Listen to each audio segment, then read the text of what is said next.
Okay, so here's a topic I haven't covered on this channel before. Differences between Norwegian and American marriages. So obviously, I've only ever been married to an American.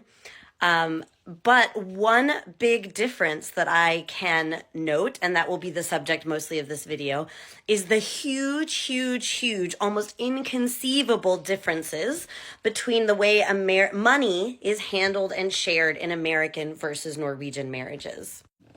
This is one thing that I've noticed people from both cultures have such a great difficulty wrapping their heads around. So hopefully if you're watching this, I can ask you to stretch your brains out and not say that one way is better or worse, because from my assessment, in a way, it all kind of works out to be the same at the end, but it's really different in concept and feel, and shows, I think, some huge differences in the culture that both Americans and Norwegians have trouble understanding.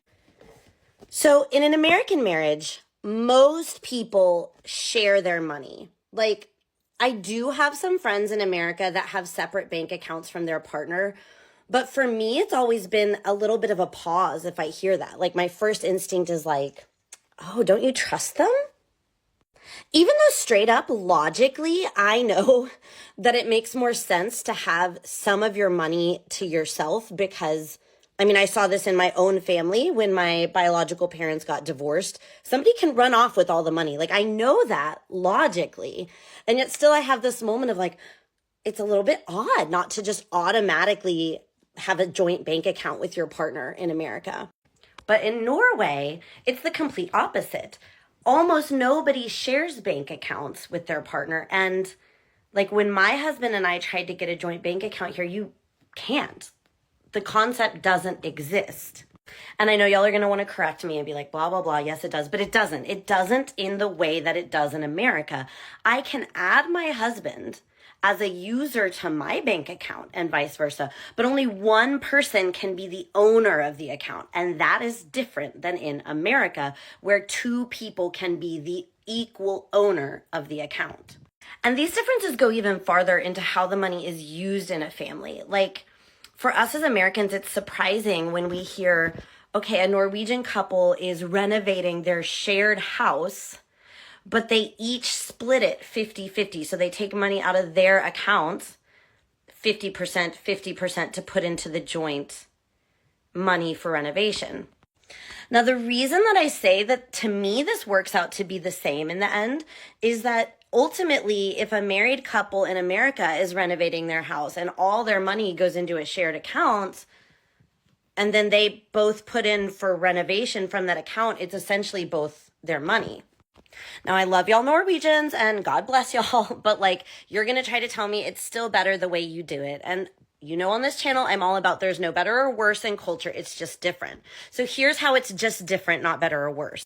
Norwegians will try to say, well, what if one person earns more, right? So then, you have to get the numbers right about who contributes what. Well, I've heard equally as many Norwegian couples have difficulty saying, yeah, I earn less or they earn more. And then I felt within our relationship, there was an agreement that I had to put in more. I had to put in 50%, even though I don't earn 50%. Now, it can look different, but I'm just saying that's within the couple. Eventually, you still have to make decisions about how much each partner contributes, and that doesn't always feel fair or perfectly even to the other partner. And I've heard that from both sides, the person that makes more, the person that makes less. At the end of the day, you still have to come to arrangements about who contributes what. And yeah, maybe you agree to that on paper so it feels fairer, but I've heard the secret resentments of people behind the scenes about those things. And of course, the same can happen in an American marriage where you're sharing the money. The person that earns more feels well, we take it out of our joint account, but it's more my money. The only time that I've seen this maybe be a little bit more reasonable in Norwegian society is that if you have a divorce, the assets are so much clearer to split when most of the assets have been kept separate throughout the marriage. And in America, it's much more difficult. And I think that makes a really profitable divorce market for lawyers who can just take couples to the cleaners.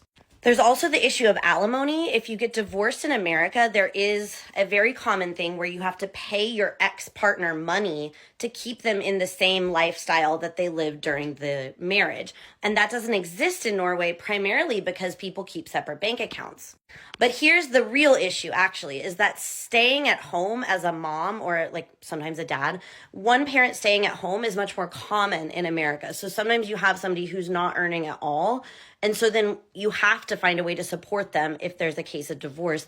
And that's just a lot less common in Norway.